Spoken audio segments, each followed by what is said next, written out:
Hello RV family. I'm going to do a quick how-to video on how to hook up a towed vehicle behind your RV.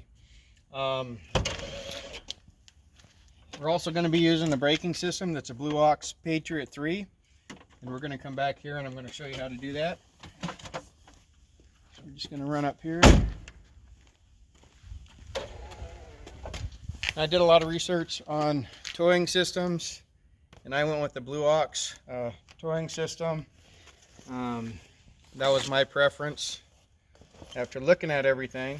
And they got a nice little carrying bag. It's not real durable. You can see I got a little tear in it, but it does cover it. Now, just going to recommend you put this away so you don't set it down like I'm doing right now and leave it behind. So always put that in your vehicle or wherever you're going to put it when you're actually doing this.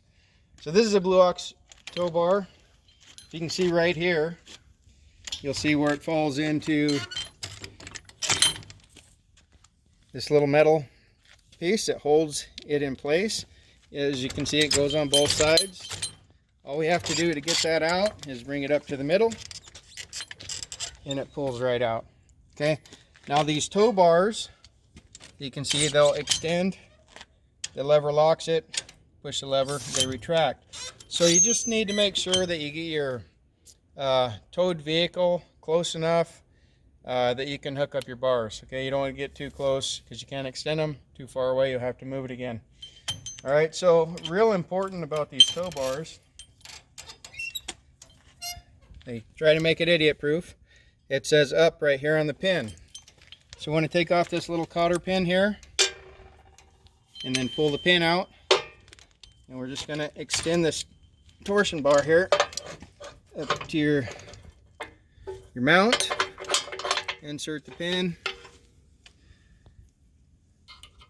put in your cotter pin, and then we're going to come over here and do the other side. So we pull it out. Again, you want to make sure that the arrows are pointing up. Remove the cotter pin.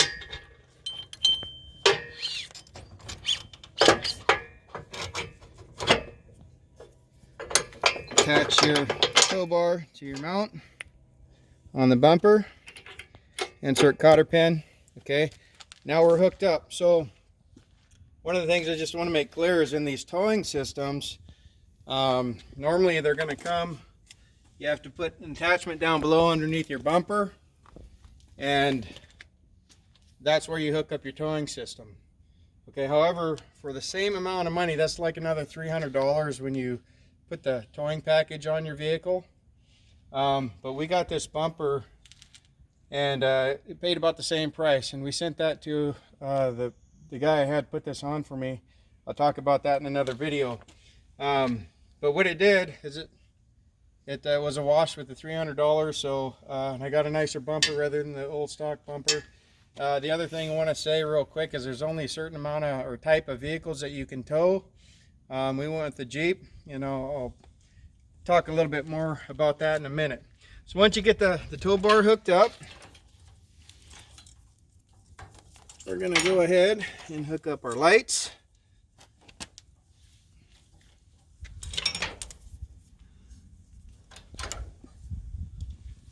Okay.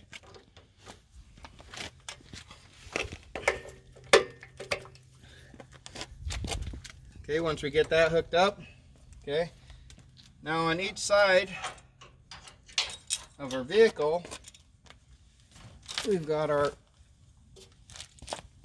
safety cables, and you just want to find a place on your vehicle where you can hook these just in case something were to fail with this tow bar. You have something else to save your vehicle from going out of control off the road. Okay, now real important here, lesson learned on my part. I take these cables and put them over the top of the towing system because before I had them underneath, and because this vehicle is so long, coming off the rear axles, when you go over or down a grade, like let's say going into a gas station where the road comes down and then back up, when the coach is going up, the back end's coming down, right? So it's so far past the axles that this is bottoming out, and this cable was underneath and it smashed the cable, okay? That's what can happen. So just want to make sure you go over the top of your hitch. I also use a drop hitch on mine.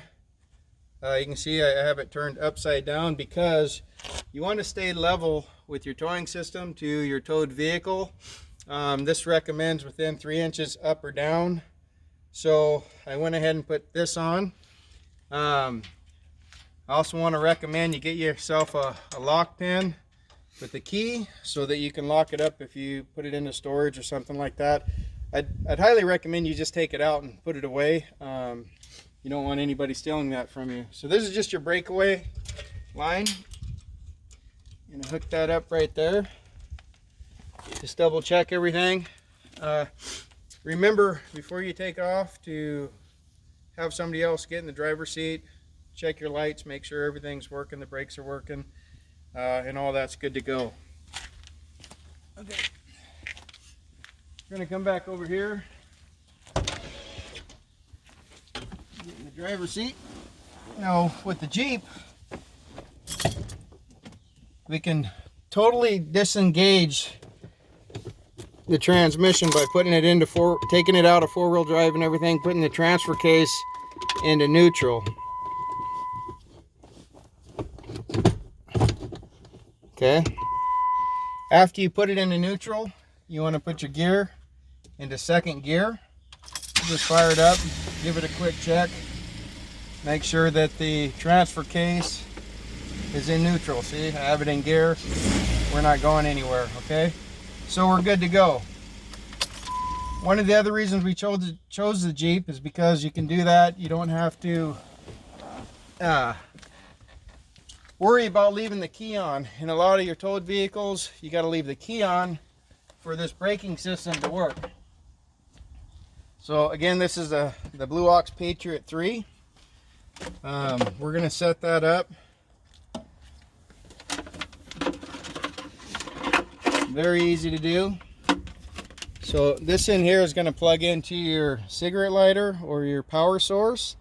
And again, with the Jeep, I do not have to leave that key on. When you leave the key on to power this thing, it's going to run down your battery. So you have to, whenever you stop, you got to run your vehicle to charge it back up.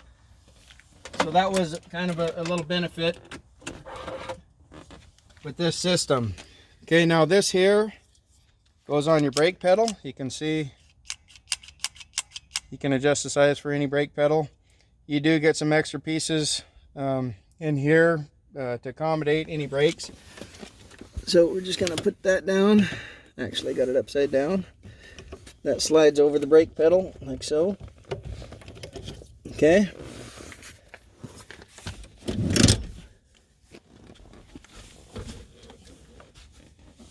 Now, with this system, I use my backrest to put down here because it's a little low for the Jeep. And this just slides in here like this. You can see you got adjustment pads here, but what was happening is there was too much of an angle on here, so I just put that in. And oh, look, I did put that in backwards. It does need to go the other way. Okay, so let's turn that around. Okay, so we're good to go there. Set this back up here. This shaft goes right into that little slot. And now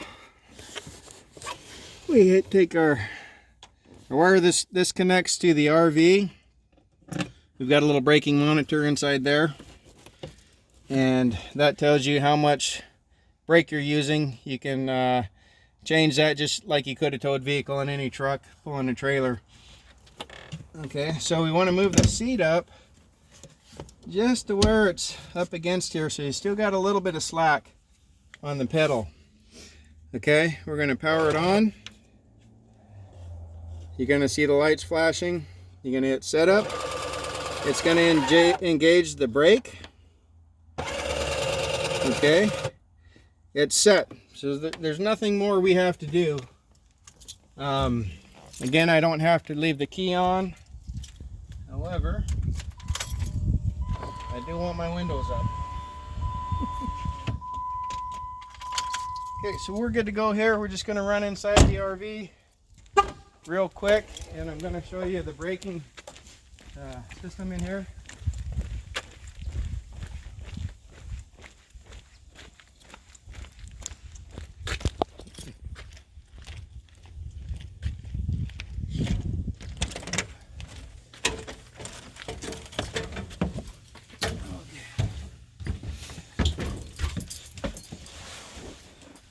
So this right here shows us that we're hooked up and everything. I'm going to go ahead and turn the key on.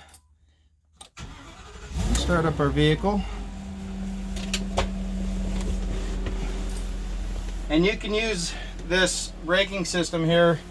If you want to manually, you can increase the brake. You can force it. You can adjust the lighting for your best view of it. And you can adjust how much you want the brakes to press in your towed vehicle. So I have mine set at 5%, and it seems to be working really well.